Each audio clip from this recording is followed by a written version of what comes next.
ഉണ്ടോ ചെസ്റ്റ് ഉണ്ടോ നല്ല രീതിയിൽ നല്ല അടിപൊളി പമ്പ് കിട്ടാൻ പറ്റും. 5 വർക്കൗട്ട് ഫുള്ള് ഡമ്പൽ കേട്ടോ. അപ്പർ ലോവറൊക്കെ ഇട്ടോ അടിപൊളി വർക്കൗട്ട് എങ്ങനെയെന്ന് കാണിച്ചു തരാം. ഫസ്റ്റത്തെ വർക്കൗട്ട് നമ്മൾ ഡമ്പലാണ് ചെയ്യാൻ പോകുന്നത്. ഇതിൽ നമ്മൾ ഡമ്പൽ പ്രസ് അല്ല ആണോ, നമ്മൾ നോർമലായിട്ട് ഇങ്ങനെ ബെഞ്ച് എടുക്കുക, അങ്ങോട്ട് കിടക്കുക. നമ്മൾ കിടന്നിട്ട് എന്ത് ചെയ്യുക, നമ്മളെല്ലാവരും നോർമൽ ഡമ്പൽ പ്രസ് അല്ല നമ്മൾ ചെയ്യുന്നത്. ഇതിനോ നേരെ ഇങ്ങനെ ഡമ്പൽ പിടിക്കുക. അതാ ഡമ്പൽ ഈ ലെവലിൽ പിടിക്കുക, ചെസ്റ്റ് നൂർത്തി പിടിക്കുക, സ്ലോ ആയിട്ട് ബാഗണം ഫ്രണ്ടിലോട്ട് ഇങ്ങനെ ഇറക്കുക, പതുക്കെ ഇറക്കുക, എൽബോ ഫ്രണ്ടിലാവണം കേട്ടോ. ഫുള്ളായി മുകളിലോട്ട് ഡമ്പൽ മുട്ടിലെ ലെവലിൽ നിൽക്കണം കേട്ടോ. സ്ലോ ആയിട്ട് ഇറക്കുക കേട്ടോ, ഫുള്ളായി മുകളിക്കും കണ്ടോ, ഇറക്കി മുകളിലോട്ട്. ഇതുണ്ടോ നല്ല രീതിയിലാണ് നമ്മുടെ സെൻറ്റർ കേട്ടോ. മിഡിൽ ചെസ്റ്റ് നല്ല രീതിയിൽ കിട്ടുന്ന വർക്കൗട്ടാണ്, നല്ല രീതിയിൽ സ്ട്രെച്ചിങ് കിട്ടും, നല്ല രീതിയിൽ വർക്കൗട്ട്. ഇത് നമ്മൾ 15 റെപ്പിറ്റേഷൻ വെച്ചിട്ട് 4 സെറ്റ് അടിക്കണം കേട്ടോ. രണ്ടാമത്തെ വർക്കൗട്ട് തന്നെ ഇംഗ്ലണ്ട് തന്നെ ഇതുപോലെ അഡ്ജസ്റ്റ് ബെഞ്ചിൽ കണ്ടോ കണ്ടോ, ഈ ലെവല് ഒരു 30 ഡിഗ്രി 40 ഡിഗ്രി ലെവലിൽ ഇടുക കണ്ടോ. എന്നിട്ട് എന്ത് ചെയ്യുക, ഡമ്പൽ എടുക്കുക. ഇതുപോലെ ഡമ്പൽ എടുത്തിട്ട് നമ്മൾ എന്ത് ചെയ്യുക, ഇരിക്കുക, ഫുള്ളായിട്ട് ഇരിക്കുക, കാലോടെ കയറ്റി വയ്ക്കുക ആണോ.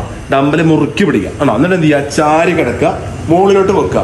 നമ്മൾ ഡമ്പൽ പ്രസ് അല്ല ചെയ്യുന്നത്, നോർമൽ എടുത്ത് ഇങ്ങനെ പിടിക്കുക, നോർമൽ അങ്ങനെ പിടിക്കുക, ചെസ്റ്റ് നൂർത്തി പിടിക്കുക, സ്ലോ ആയിട്ട് ഇറക്കുക കേട്ടോ. സ്ലോ ആയിട്ട് ഇറക്കുക കേട്ടോ, ഇവിടെ വരെ എത്തുക, ചെസ്റ്റിനോടെ വേണം എത്തുക, ഫുള്ളായി മുറുക്കി മുട്ടിലേറെ ലെവലിൽ പോയിട്ട് മേലെ നിൽക്കണം. സ്ലോ ആയിട്ട് ഇറക്കുക കേട്ടോ, പതുക്കെ ഇറക്കുക, ഫുള്ളും മുറുക്കി കണ്ടോ.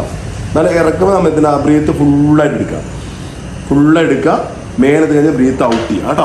ഇത് നമ്മൾ എന്ത് ചെയ്യുക, 15 റെപ്പിറ്റേഷൻ വെച്ചിട്ട് 4 റൗണ്ട് ചെയ്യുക. നല്ലൊരു അപ്പറാണോ, നമ്മുടെ അപ്പർ ചെസ്റ്റിനുണ്ട് നല്ലൊരു വർക്കൗട്ടാണ്. മൂന്നാമത്തെ വർക്കൗട്ട് കണ്ടോ, നമ്മുടെ കണ്ടോ ലോവർ ചെസ്റ്റ് അടിഭാഗത്തേക്കുള്ള ഈ ടൈപ്പിങ്ങിന് കിട്ടാൻ വേണ്ടി നല്ലൊരു വർക്കൗട്ടാണ് ഇതാ. നമ്മുടെ ഡിക്ലെയർ ബെഞ്ചിലാണ്. ഡിക്ലെയർ ബെഞ്ച് പറഞ്ഞാൽ നമ്മൾ അടിക്ക് ചെരിഞ്ഞൊരു ബെഞ്ചാണ്, അടിക്ക് ചെരിഞ്ഞ് നിൽക്കുന്ന ബെഞ്ചാണ്. അത് നമ്മൾ ബാറിലാണ് നമ്മൾ ചെയ്യാൻ പോകുന്നത്. ബാറിൽ നമ്മൾ ബെറ്റിന് അത്ര വെയിറ്റ് ഇടുക. എനിക്ക് പറ്റുന്നത് 10 കിലോ ആണ്, അപ്പം ബെറ്റിന് അത്ര വെയിറ്റ് ഇടുക. എന്നിട്ട് നമ്മൾ എന്ത് ചെയ്യുക, ഇതുപോലെ നമ്മൾ സ്ലോ ആയിട്ട് കിടക്കുക കേട്ടോ. ഇങ്ങനെ നമ്മൾ കിടക്കുക, ഫുള്ളായിട്ട് കിടന്ന ശേഷം എന്ത് ചെയ്യുക, നമ്മൾ ഗ്രിപ്പിൻ്റെ അവിടുന്ന് ഒരു വിരൽ ഗ്യാപ്പ് വെച്ചിട്ട് പിടിക്കുക, ഇവിടെ ഒരു വിരൽ വെച്ച് ഗ്യാപ്പ് വെച്ച് പിടിക്കുക. എന്നിട്ട് എന്ത് ചെയ്യുക, ഒന്ന് ലിഫ്റ്റ് ചെയ്ത് മേലേക്ക് നിർത്തി പിടിക്കുക. എന്നിട്ട് നമ്മുടെ നിപ്പിളുടെ ഭാഗത്തോട്ട് ലെവലിങ്ങനെ നിർത്തണം, ബാർ നിർത്തണം. എന്നിട്ട് ചെസ്റ്റ് നൂർത്തി പിടിക്കണം. നിപ്പിളുടെ ഭാഗത്തോട്ട് സ്ലോ ആയിട്ട് ഇറക്കുക, മുകളിലോട്ട് ഫുള്ളായി പ്രസ് ചെയ്യുക, സ്പീഡിൽ ചെയ്യുക. ഇറക്കുമ്പോൾ സ്ലോ ആയിട്ട് ഇറക്കുക, മുകളിലോട്ട് സ്പീഡിൽ പുഷ് ചെയ്യുക. ഇറക്കുമ്പോൾ എന്ത് ചെയ്യുക, ശ്വാസം ഫുള്ളായി വലിക്കുക, മേലെത്തുമ്പോൾ ഫുള്ളായിട്ട് ബ്രീത്ത് ഔട്ട് ചെയ്യുക. ഇത് നമ്മൾ എന്ത് ചെയ്യുക, 15ന്റെ 4 സെറ്റ് ചെയ്യുക. നമ്മുടെ ലോവർ ചെസ്റ്റ്, ഈ അടിഭാഗത്തിന് ചെസ്റ്റ് നല്ലൊരു വർക്കൗട്ടാണ് എല്ലാം ഇത് കേട്ടോ. നാലാമത്തെ വർക്കൗട്ട് നമ്മളെ ഡമ്പൽ എടുക്കുക. ഡമ്പൽ എടുത്തിട്ടാണോ ഫുള്ളായിട്ട് കിടന്നിട്ട് ഡമ്പലുണ്ടോ, ഡമ്പൽ മേലക്കിനെ പിടിക്കുക, ചേർത്ത് പിടിക്കുക.